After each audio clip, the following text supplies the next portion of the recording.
गुंदनी रियासत हरियाणा के कस्बा गोबंदपुरा के अछूत रंबू के यहाँ पैदा हुई। उसी तरह जैसे गरीबों के बच्चे खामोशी से पैदा हो जाते हैं। रात गए जब रंबू चर्च के नशे में धुत देवरी में पड़ा था और रसीली के दर्द उठा। घर में और कोई नहीं था और शदीद तकलीफ के आलम में उसने रंबू को झंझोड़ कर उठाने की कोशिश की, लेकिन रंबू तो उस वक्त अंदर सभा में बैठा दम लगा रहा था। वो आंखें बंद किए मुस्कुराने के सिवा और कुछ ना कर सका।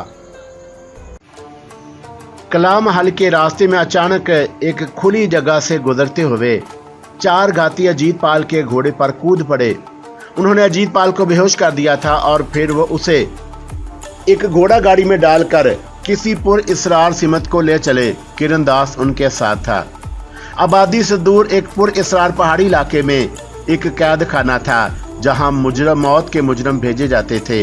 ये कैद खाना इतने खौफनाक थे कि यहाँ के तस्वर से ही लोग खौफ से मर जाते थे। दीवान किरण दास तवील मुसाफा तय करके वहां पहुंच गया और फिर उसने कैद खाने के मुहावजों को आवाज देने के साथ साथ अपने ही 2 आदमी वहां मुतय्यन कर दिए। उसने उन लोगों को शहजादे के आराम की हदायत कर दी थी। सुबह की रोशनी फूट रही थी जब वो महल में पहुंचा और उसकी ज़हनी कैफियत बेहद खराब थी। वो उस उदासपन में था कि उस रात को मालूम कर सके कि आखिर यशुनत पाल के इस कदर बदल जाने की क्या वजह थी। लेकिन ये काम इतनी जल्दी मुमकिन नहीं था। दूसरी सुबह राजा यशुनत पाल ने दरबार नहीं किया था। सुबह होते ही उसने किरण दास को बुला भेजा और उसके पहुंचते ही उसकी सूरत देखने लगा। क्या किया तुमने अजीत को? महाराज के हुक्म की तामील हो गई। किरण दास ने जो लहजे में बागी को सदा मौत होती है, किसी को खबर ना हुई। किरण दास लोग पूछे तो यही बताया जाए राजकुमार कहीं गया है, बल्कि उसकी तलाश भी की जाए। ऐसे ही होगा महाराज, किरण दास ने जवाब दिया। लगन का वक्त आ गया। कमल रानी को राजमहल में रानी बनाकर महल में लाया गया। जिसने उस देवी को देखा दंग रह गया।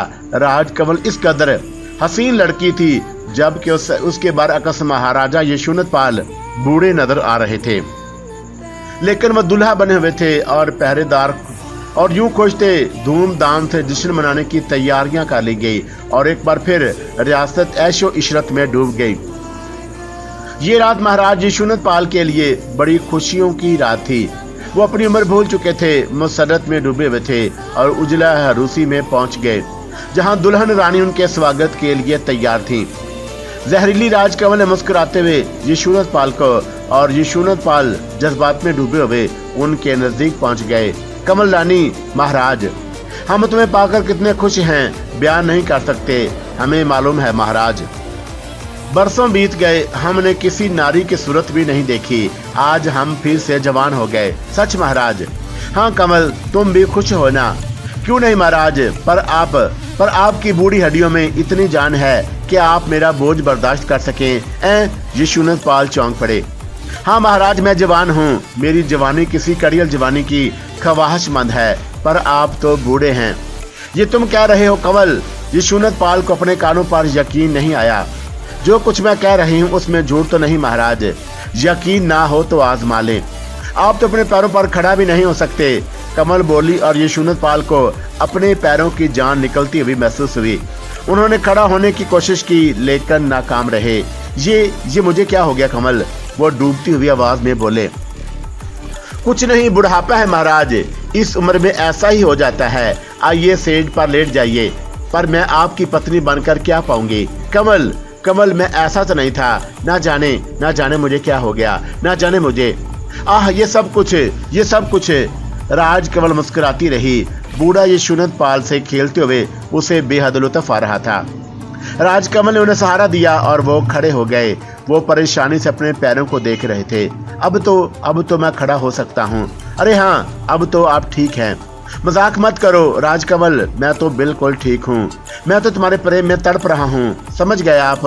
राजकमल हंस पड़ी। क्या समझ गया? यही कि मैं आपसे मजाक कर रही थी। वो मुस्कुराती हुई बोली और यशुनत पाल भी मुस्कुराने लगा। वैसे तुम्हारा ये मजाक बहुत खतरनाक था। क्यों?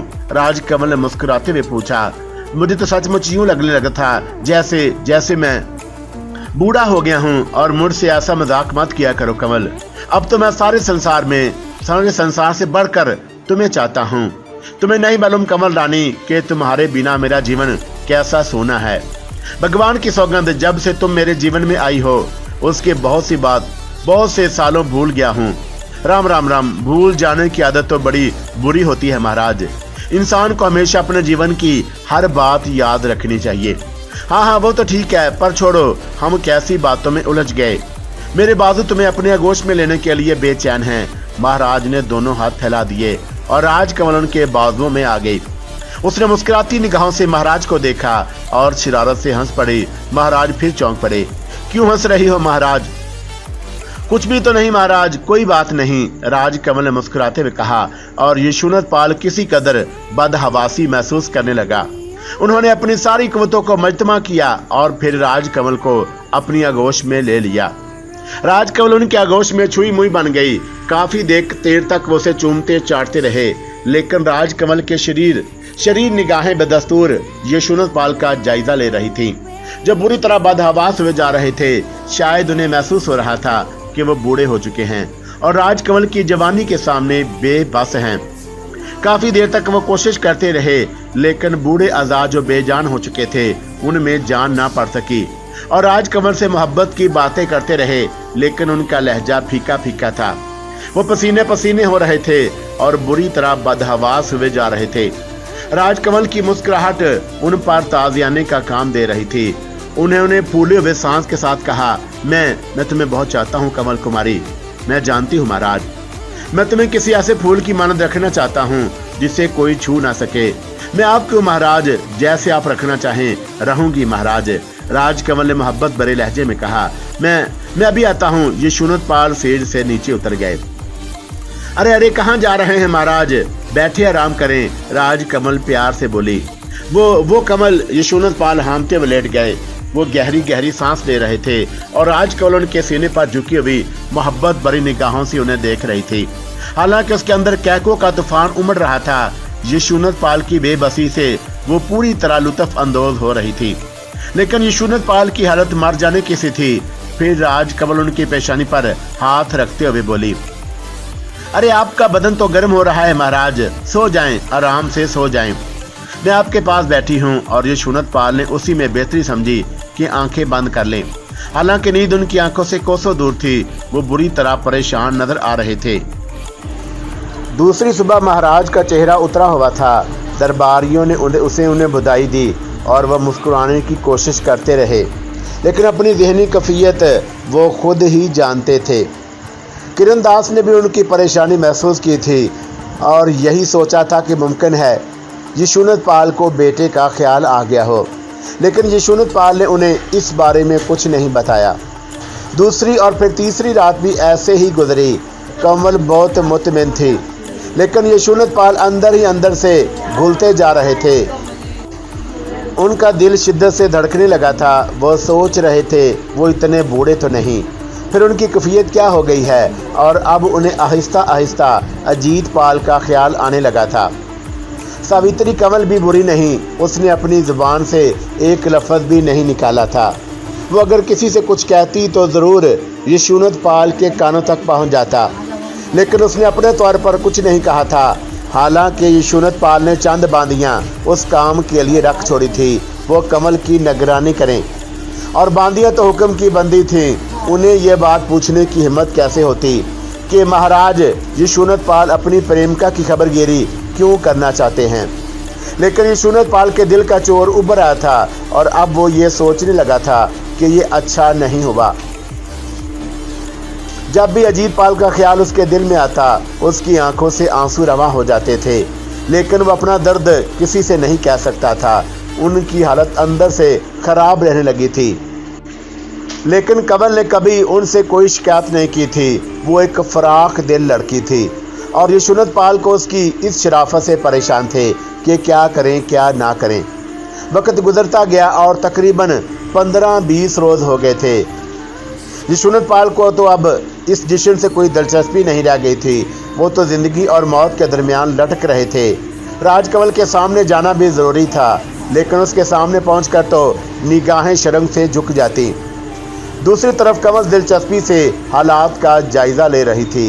एक बार फिर वो अपनी हैसियत हासिल कर चुकी थी। वो इन महलों तक आ गई थी और महलों में रहना जानती थी। उसने जो जो दाव सीखे थे दूसरी सोच भी नहीं सकते थे। मर्दों के बारे में उसका एक म्यार था और यशोनत पाल उस म्यार पर पूरा नहीं उतरा था, इसलिए कि वो उसे अपने बदन को छूने की भी इजाज़त नहीं दे सकती थी। अजीत के बाल के बारे में उसे मालूम हो चुका था कि वो कत्ल हो चुका है। राजकमल को अजीत पाल की मौत का कोई अफसोस नहीं था। वो एक बुज़दिल जवान था जो मर गया, और अगर उसमें यशोनत पाल को कत्ल करने की हिम्मत होती तो आज वो राजा होता। लेकिन राजकमल को ऐसे लोग पसंद नहीं जो बहुत कुछ होने के बावजूद कुछ ना हो, और इसलिए अजीत पाल का मरना ही बेहतर हुआ। लेकिन अब उसकी निगाहें कोई मनमोहन तलाश कर रही थी। वो तवील मुद्दत के लिए अपना खेल नहीं रोक सकती थी। उसे इस ज़िंदगी अधूरी महसूस होने लगती। इंसानी खून उसकी ज़िंदगी की बहुत बड़ी ज़रूरत थी और वो ज़्यादा अरसे तक उस ज़रूरत को नज़रअंदाज नहीं कर सकती थी। और उसका निगाह इंतखाब जो गंदर सिंह पर पड़ी वो शाही दस्ते का सिपा सलार था। लंबा तिरंगा कद आवर जिसकी आंखों से जहानत टपकती, ये जवान उसे पसंद आ गया था। लेकिन उसे इतिहास से अपने काम की इब्तदा करनी थी। चुनाचा एक दिन उसने यशोनत पाल से कहा कि महाराज, आपको सैर शिकार से कोई दिलचस्पी नहीं है। क्यों नहीं कमल रानी, क्या तुम्हें शिकार पसंद है? यशोनत पाल ने पूछा। वो कमल को शोर की मोहब्बत नहीं दे सका था, लेकिन बाकी हर तरह से उसे कुछ रखने की कोशिश करता। हाँ, मैं चाहती हूँ कि कुछ वक्त आबादियों से दूर खुली फजाओं में सैर शिकार करते हुए गुजारूं। कमल ने जवाब दिया। तो ठीक है, मैं तैयारियों का हुक्म देता हूँ। ठाकुर जोगिंदर सिंह जो बहुत शानदार है, उसने भाले से कई शेर मारे हैं। वो शेर का शिकारी है। और आप महाराज, कमल ने मुस्कुराते हुए कहा। यह सवाल बड़ा चुभता हुआ था।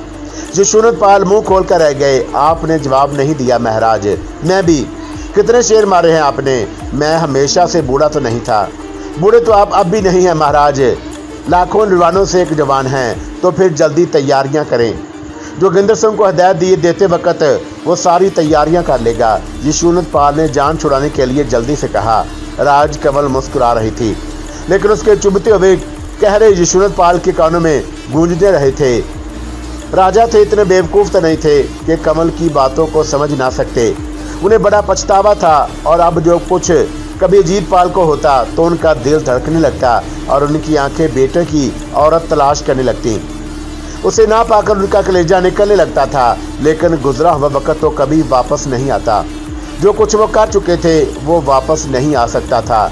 अब सारी जिंदगी उनकी तपश, जलन और उसके अलावा उनकी तकदीर में कुछ नहीं रह गया था। बहरहाल जो कर चुके थे उसे निभाना था, और खुद ही अपने पाँव पर कुल्हाड़ी मारी थी। किसी का कोई कसूर नहीं था। रियाया में दबी दबी आवाज़ें उभरने लगतीं। यशोनत पाली की मौत के बाद राजगद्दी का वारिस नहीं था। अब राजपाट का क्या होगा? आखिर अजीत पाल कहाँ गया? और उन सारी बातों का एहसास उनका सुकून छीन लेता था। लेकिन अपनी किसी भी कैफियत का इजहार नहीं कर सकते थे। किसे कहते और क्या कहते? दीवान के अंदाज से भी तो नहीं कह सकते थे। मुंह ही तो नहीं रह गया था। वक्त गुजरता गया और वो नडाल होते गए। अब राजकमल ने शिकार की फरमाइश कर दी थी। उसकी इस मामूली सी फरमाइश को टाल नहीं सकते थे। चुनाचा जोगिंदर पाल को तैयारियों का हुक्म दे दिया। मुमकिन है कि दरिंदों के शिकार से दिल बहल जाए। दरियाए बिस्माती के किनारे फैलते जंगलात शेर और रीछ के शिकार के लिए बेहतरीन थे। इन अतराफ में अमूमन शिकारी आते थे और मोहलक हादसात का शिकार हो जाते थे। लेकिन ठाकुर जोगिंदर सिंह बड़ा जियाला था। उसने उसी सिमत का रुख किया था। उसने ज़बरदस्त तैयारियां की। उस वक्त उसके दिल में यही ख्याल था कि रानी कमल कंदी को शिकार को जा रही है और ऐसी बहादुर टिब्बी के कारनामे दिखाए जाएं कि वो खुश हो जाए। चुनाचा वो इन्हीं तैयारियों के साथ चला था।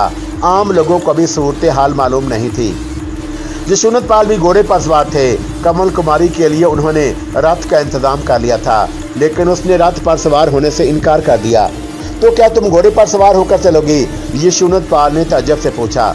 हम शिकार को जा रहे हैं महाराज, बैसाखी के त्यौहार में शिरकत करने नहीं। हाँ, आप चाहें तो रथ में बैठ जाएं। अरे नहीं, अब मैं इतना बूढ़ा भी नहीं हूँ। आप बार बार बुढ़ापे का जिक्र क्यों निकाल बैठते हैं? मैं तो कोई बात उस वजह से नहीं कहती। ऐसे ही मजाक में कमल रानी, वरना मैं बूढ़ा कहाँ से हूँ, महाराज ख्वाम खा कहते हुए बोले। बहरहाल कमल ने घोड़े की सवारी पसंद की और फिर वो लोग चल पड़े। रास्ते तय होते रहे। कमल ने खास निगाहों से रास्ते में जोगिंदर सिंह को देखा था। ये कड़ियल जवान हर तरह से उसके म्यार पर पूरा उतरता था और उसे देखकर कमल की आंखों में एक खास चमक नमूदार हो जाती। उसके होंठों पर हल्की सी मुस्कुराहट फैल जाती। बिल आखिर वो जंगलों में दाखिल हो गए और दरिया के किनारे किनारे दूर तक खैमे लगा दिए गए। कुर्बा जवार के दरख्तों पर मचान बांध दिए गए। बांका करने वाले मुंतखब हो गए और उस इलाके में खूब चहल पहल हो गई। कमल कुमारी अपने खैमे में मौजूद थी। उसके हुरमे को चारों तरफ से खैमों के दरमियान घेर लिया गया था ताकि कोई वहशी जानवर कमल रानी के खैमे तक ना पहुंच सके। सारे इंतजाम जोगिंदर सिंह के जिम्मे थे। तुम्हारा खैमा कहाँ है ठाकुर? कमल ने पूछा। बस आपके चरणों में है महारानी जी, कोई आज्ञा हो तो बताइए, जोगिंदर सिंह ने कहा। बस ऐसे ही पूछ लिया था। उसने जोगिंदर सिंह को देखा। जोगिंदर की निगाह एक लम्हे के लिए उससे मिली और वो खो सा गया, लेकिन दूसरे ही लम्हे वो संभल गया। बहुत बड़ी जुर्रत की थी उसने, ये हक उसे नहीं था। महारानी राजा की इज्जत थी और इज्जत की तरफ निगाह भरकर नहीं देख सकता था। वो बाहर निकल आया, लेकिन ये निगाहें उसका ताक़ब करती रहीं। शाम हो गई। जंगल में मंगल हो रहा था। खूब चहल पहल थी। मचानों पर शिकारी चढ़ा दिए गए ताकि दूर दूर तक निगाह रखें और किसी जानवर को खैमे के करीब ना आने दें। रात को खूब रौनक रही। शिकारियों ने समांग भरे, कहके लगते रहे। फिर महारानी अपने खैमे में आराम करने चली गई। राजा यशोनत पाल भी साथ थे। राज कमल ने मुस्कुराती निगाहों से उन्हें देखा। कैसा लग रहा है महाराज? बहुत ही अच्छा। मैं सोच रहा हूँ कि पहले मैंने इस बारे में क्यों ना सोचा। यहाँ तो बड़ा ही मजा आ रहा है। अब पहले सोचते ही कब है? राज कमल ने मैंने खेद अंदाज में कहा, लेकिन बात तीर की तरह महाराज के दिल में लगी थी। वो एकदम उदास हो गए और काफी देर गुजर गई। राज कमल आराम करने लेट गई थी। कमल, यशोनत पाल ने काफी देर के बाद उसे पुकारा। मैं तुमसे कुछ बात करना चाहता हूँ। नींद आ रही है आपको? नहीं। ओहो, मैं समझ गई, वो मुस्कुराकर बोली। क्या समझ गई? डर लग रहा होगा आपको कि कहीं कोई शेर या रीछ ना आ जाए। कमल ने तंदिया कहा और महाराज तड़प गए। तुम मुझे इतना बुज़दिल समझती हो? अरे अरे, मैं तो मजाक में मैंने ये बात कही थी। महाराज, आप और बुज़दिल, ये कैसे मुमकिन है? तुम मुझ पर तंज करने में हक बजानब हो। फिर वही क्या कह रही हो ना कि तंज नहीं, मजाक कर रही थी। उसके लिए भी आप मना करें तो आइंदा ना करूँगी। ये बात नहीं है कमल। फिर क्या बात है? बस मैं कभी कभी सोचता हूँ। क्या सोचते हैं? यही कि तुम पर बड़ा जुल्म हुआ, तुम्हारे साथ बड़ा अन्याय हुआ है। क्यों सोचते हैं महाराज? तुम जवान हो।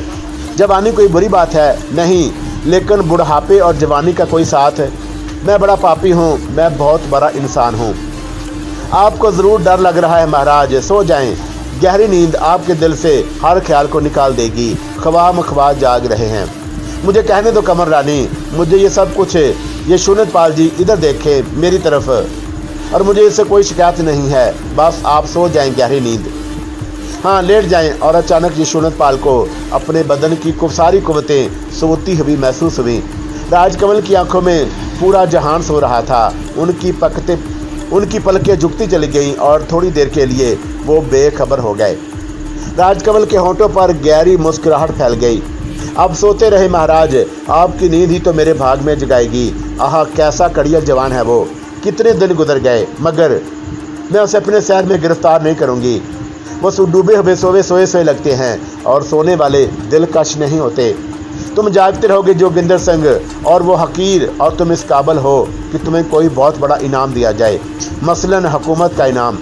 लेकिन ये उसी वक्त होगा जब राजकमल का मेहमान का मान लोगे। राजकमल देर तक सोच में डूबी रही। कहीं दूर से शेर की डांट सुनाई दी। बाहर का माहौल साए साए कर रहा था। थोड़ी देर तक राजकमल सोचती रही, फिर खैमे का पर्दा हटाकर बाहर निकल आई। चांदनी चुटकी हुई थी। दरिया के पानी की लहरें पुरसकूत थीं। पानी बेआवाज बह रहा था। राजकमल उसकी तरफ बढ़ गई, लेकिन अभी वह नदी के किनारे पहुंची भी नहीं थी कि उसे अपने पीछे कदमों की आहट सुनाई दी। उसने गौर कर देखा, मनमोहन था। वो रुक गई और ठाकर जोगिंदर सिंह उसके पास पहुंच गया। आप अकेली बाहर निकल आई महारानी जी? हाँ, क्यों? और वो एक दिल नवाज मुस्कुराहट के साथ बोली। जोगिंदर सिंह जो इतने नजदीक पाकर वो मसरत से खिल उठी। शेर की आवाज सुन रही हैं, हाँ, और अगर वो इधर निकल आए तो मेरा क्या बिगाड़ लेगा? राजकमल एक अदा से बोली और जोगिंदर सिंह हैरत से उन्हें देखने लगा। आप शेर से नहीं डरती? नहीं, ताज्जुब है। उसकी एक वजह है जोगिंदर सिंह। क्या महारानी जी? तुम जो मेरे साथ हो, शेरों का शेर जोगिंदर सिंह, जो मेरी हिफाजत के लिए मौजूद है। दिया है महारानी जी, लेकिन अच्छा होता जो आप खैमे में रहती।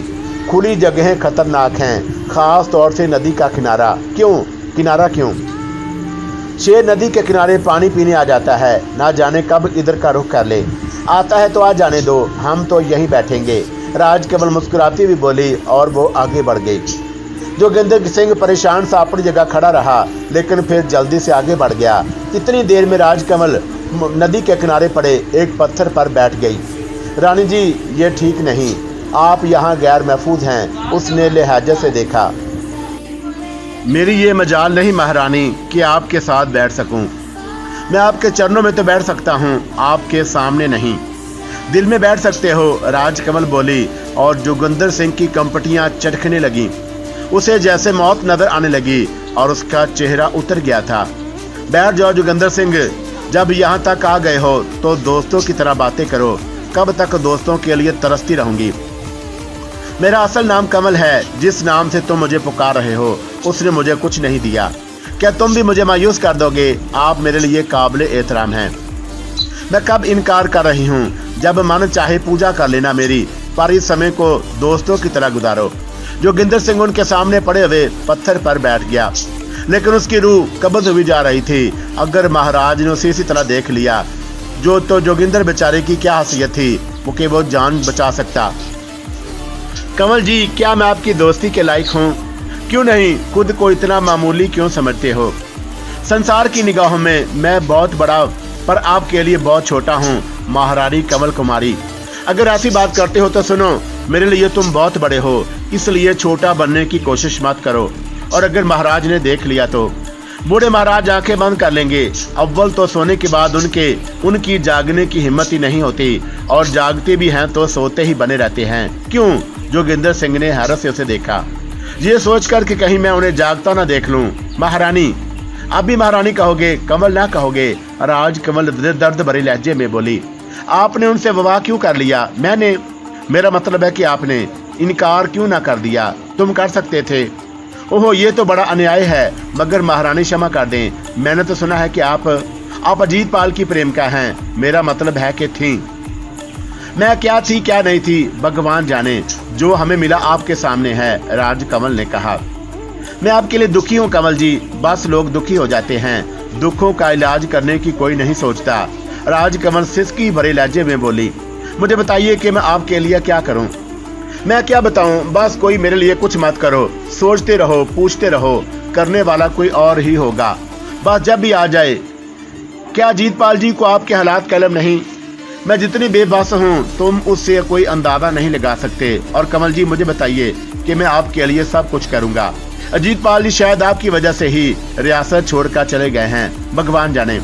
आप भी उनसे प्रेम करती थी? नहीं। क्या मतलब? जोगिंदर सिंह चौंक गया। उन्होंने मुझे नदी से निकाला था और फिर कला महल में रखा। वो मुझसे विवाह करना चाहते थे, पर मुझे मालूम नहीं कि महाराज ने अपने बेटे के हक पर क्यों डाका डाला और उन्हें उससे क्या मिल गया। भला ये भी कोई जीवन है? सारी रात उनकी कैदी रहो।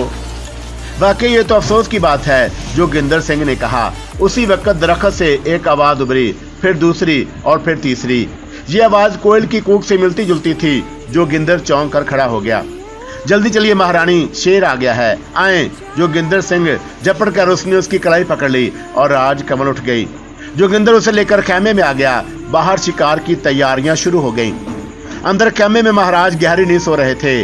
राजकमल के होंठों पर जहरीली मुस्कुराहट फैली हुई थी। सोते रहो महाराज, अब तुम्हारे सोने के दिन ही हैं, जाकर क्या करोगे? और फिर वो जोगिंदर सिंह पर गौर करने लगी। जाल फेंक दिया था और अब शिकार फंस जाने का ऐलान सुनना चाहती थी। बाहर शोर होता रहा। उसे शेर के शिकार से क्या दिलचस्पी हो सकती थी? महाराज सो रहे थे, वो भी सोने के लिए लेट गई और थोड़ी देर के बाद गहरी नींद सो गई। दूसरी सुबह हंगामा खेज थी। जोगिंदर सिंह ने 7 हाथ लंबा शेर मारा था। महाराज उसे देखकर खुशी से उछल पड़े। उन्होंने जोगिंदर सिंह को बधाई दी थी। देखा तुमने कमल, हमने कहा था ना कि जोगिंदर सिंह बड़ा शिकारी है। और आप महाराज? कमल ने पूछा और महाराज बगलें झांकने लगे। जोगिंदर सिंह के होठों पर बेइख्तियार मुस्कुराहट फैल गई। कैद खाने के न जाने कितने दिन गुजर चुके थे और आपपाल को अब सब्र आ गया था। यहाँ उसकी जरूरियात की हर चीज मौजूद थी, लेकिन कैद कैद होती है। कमल की याद उसके दिल में चुटकियां लेती रहती और बाद औकात तो वो आंसू बहाया करता। उसे सारी दुनिया पर गुस्सा आता था। तवील समय बीत गया, उसकी खबर लेने कोई नहीं आया। वो तन्हाई की जिंदगी गुजार रहा था। फिर एक दिन धर्मवीर यहाँ पर आया। धर्मवीर भी उन लोगों के साथ था जिस पर अजीत पाल को भरोसा था, लेकिन अब तो सारे संसार में उसे किसी पर भरोसा नहीं था। धर्मवीर किरण दास का भी खास आदमी था और अक्सर उसके काम करता रहता था। कैद में आकर वो राजकुमार से मिला। राजकुमार ने नफरत भरी निगाहों से उसे देखा था। अब हर शख्स उसे उतना ही नाकाबिले भरोसा लगा करता था। मैं तो राजकुमार का दास हूँ, पर क्या किया जाए, भगवान की यही इच्छा है, धर्मवीर ने कहा। बेकार बातें करने क्यों आए हो धर्मवीर? नहीं तो महाराज, मैं तो एक काम से आया हूँ। यहाँ से गुजरा तो सोचा आपको भी देखता चलूं। देखो और खूब देखो, फिर लोगों को सुनाओ और लोगों से कहकर मेरा मजाक उड़ाएं और खूब हंसें। मैं राजकुमार हूँ, राजकुमार अजीत पाल, यशवंत पाल का वली अहद और मुस्तकबल में होने वाला राजा। और देखो मैं अपनी राजधानी में मौजूद हूँ। राजधानी यही कैद खाना है, राजकुमार ने तंजिया लहजे में कहा और धर्मवीर ने गर्दन झुका ली। राजकुमार, ये संसार बड़ा ही अजीब है। जहाँ जो अपने नहीं होते और जो अपने होते हैं वो सब अलहदा हो जाते हैं। फलसफा बोल रहे हो मेरे सामने राजकुमार? नहीं राजकुमार, मैं आपका दास, आपके चरणों में क्या फलसफा बोलूंगा। मैं तो सिर्फ महाराज यशवंत पाल की बात कर रहा हूँ। भगवान की सौगंध, मेरी इतनी हिम्मत नहीं पड़ती कि उनके सामने उनके बारे में जुबान खोलूं, पर क्या करूं, कुछ तो कहना ही पड़ती है। क्या बात है धर्मवीर? अजीत पाल ने पूछा। मैं भी उन लोगों में शामिल था राजकुमार जो आपको कत्ल के लिए मुकर्रर किए गए थे। क्या मतलब? अजीत पाल ने चौंक कर पूछा। भगवान की सौगंध राजकुमार, सच बोल रहा हूँ। झूठ बोलूं तो मेरे बाल बच्चों के सामने आए। क्या सच बोल रहे हो? यही कि महाराज यशवंत पाल ने किरण दास जी को हुक्म दिया कि वो आपको कत्ल कर दें, वहां से कहीं दूर दूर ले जाकर कत्ल करें, लेकिन किरण दास जी नहीं चाहते थे कि आप इस संसार में। उन्होंने आपको यहाँ कैद करके महाराज से यह कह दिया कि आपको कत्ल कर दिया गया। क्या? अजीत पाल का बदन लर्ज कर रह गया। हाँ किरण दास जी आपके लिए बहुत परेशान रहते थे। अगर आप यही सब कुछ पूछ रहे हैं तो मैं इस समय भी आपको, अब मुझे किरण दास जी ने भेजा है और कहा है कि अजीत पाल जी की खरीद मालूम करके आऊं। और उन्होंने जो खुद पहरेदारों को मेरे हाथ हदायत भी भेजी है। उन्होंने कहा कि अजीत पाल को किसी तौर पर परेशान न किया जाए और उसकी दिलजोई का ख्याल रखा जाए। किरण दास जी ने यह कहा है। हाँ महाराज, भगवान की सौगंध, झूठ नहीं बोल रहा। और यहाँ भी किरण दास ने हमसे अन्याय किया है, गोपाल ने कर्मनाक लहजे में कहा। क्यों महाराज? अच्छा था वो हमें कत्ल कर देते, हम इस कष्ट में तो ना पड़ते। किरण दास जी जो कुछ कर रहे हैं महाराज, क्या कह रहे हैं मालूम नहीं। किस बारे में? आपके लिए। उनसे कह देना धर्मवीर कि अब हमारे लिए कुछ ना करें। अब इस संसार से क्या लेना है, हमारी तबाही हमारी दुश्मन हो गए। हमारे पिताजी हमारे दुश्मन हो गए। महाराज धीरज रखें, भगवान जो करेगा ठीक ही करेगा। एक बात बताओ धर्मवीर। जी महाराज। तुमने इस दौरान कमल को देखा है? सैकड़ों बार महाराज। वो कैसी है? बहुत खुश राज कर रही है महारानी। महाराज के दिल पर हमेशा हंसती खेलती नजर आती हैं। कमल खुश है? बहुत खुश महाराज, तुम्हें यकीन है? पूरा पूरा। आजकल महाराज के साथ शिकार खेलने गई है। तजुब है कमल मुझे याद नहीं करती। मन की बात तो भगवान ही जाने महाराज, पर हमने उनके चेहरे पर कभी कोई क्रोध नहीं देखा, धर्मवीर ने कहा। और अजीत पाल के अंदर एक तब्दीली रूनुमा होने लगी। ये अनोखी बात बताई तुमने धर्मवीर। किसी जाति का कोई एतबार नहीं महाराज, भगवान आपको सुख दे। अब हम चलते हैं।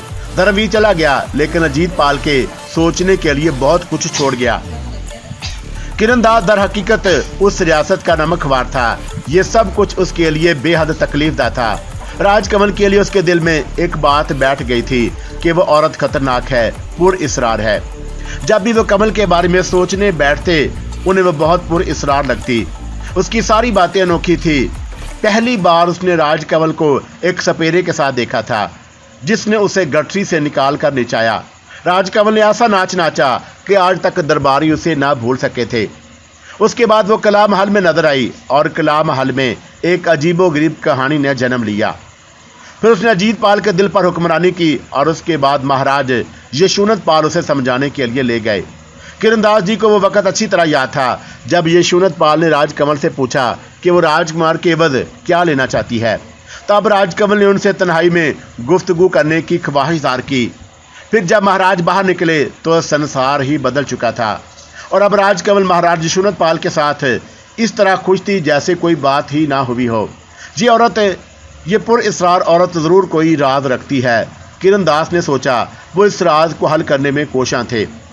वो कई मरतबा छुप छुप कर राजकमल की निगरानी किया करते।